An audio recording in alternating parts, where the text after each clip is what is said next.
thank you very much for coming tonight.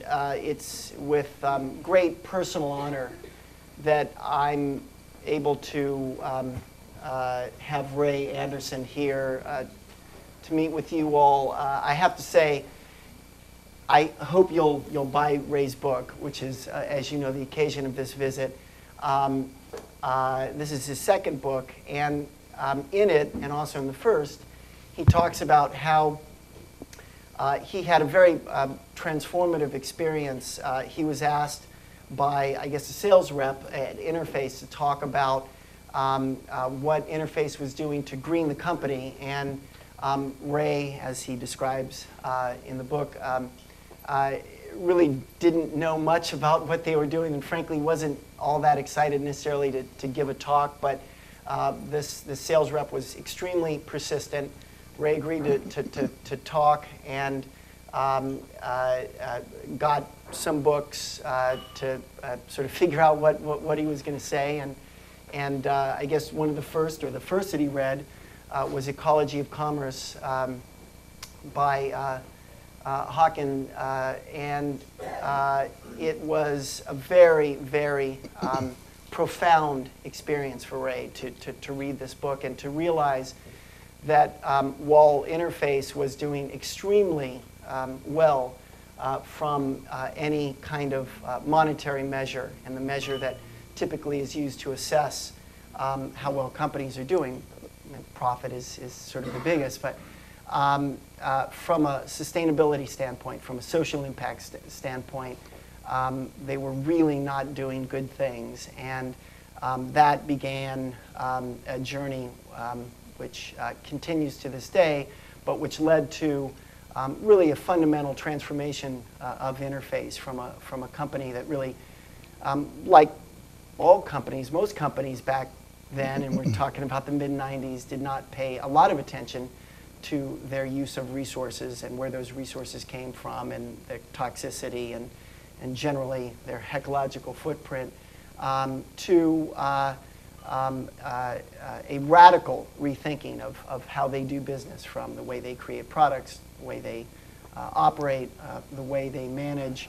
And today, Interface is a far more successful company from all those measures that I talked about earlier, that financial analysts use to look at companies: profit margin, operating expenses, all that good stuff.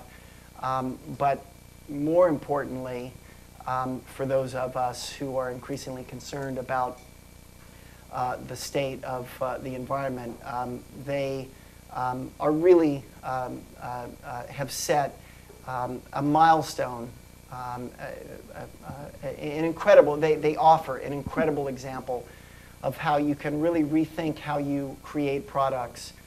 And in the process, you can create better products that your customers will probably appreciate more. You can reduce the materials, the costs that go into those products. You can increase your margin. You can make employees happier. And so Ray has done this, led this change at Interface. And when I was thinking about doing this company, LivingHomes, which built this home, this is our first one, I read also Ecology of Commerce, but I also read Mid-Course Correction, which was Ray's first book, and it had a profound impact with me, on me, and so that's why I say it is a personal honor of mine to be able to have Ray here. I want to quickly thank sponsors who frankly have made this possible. You have a sheet which has, by the way, a map. You're welcome to go through this house. This is the first LEED Platinum home in the nation.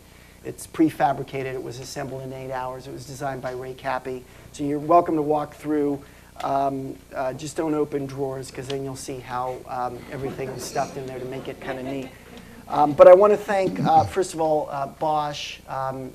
Is anyone here from Bosch tonight? I'm representing.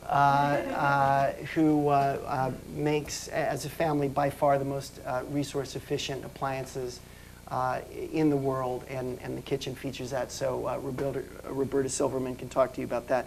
IGO. They're showing here, IGO makes a bunch of different devices, but one in particular that they're showing tonight, which I'm really psyched about, is a a power strip that eliminates vampire electronics. As you probably know, about 10% of the electricity that you use in your homes and your businesses happens when your devices are off. That's called vampire electronics. They are still drawing a current, a huge current, 10%. So they have a new device that eliminates that. So hopefully you can learn about that. Is that like sucking blood? Exactly, that's the metaphor. Okay. Although I guess these days sucking blood is sort of a popular thing, at least in the media, so maybe that's a bad werewolves, although that's going to be popular too. Kohler, so all the bathrooms and the kitchen fixtures are Kohler products. Anyone from Kohler here? Okay, well you can learn more at their website. Office Depot, this is printed on Office Depot, 100% recycled post-consumer paper. Yalmez is from Office Depot. You can talk about their products.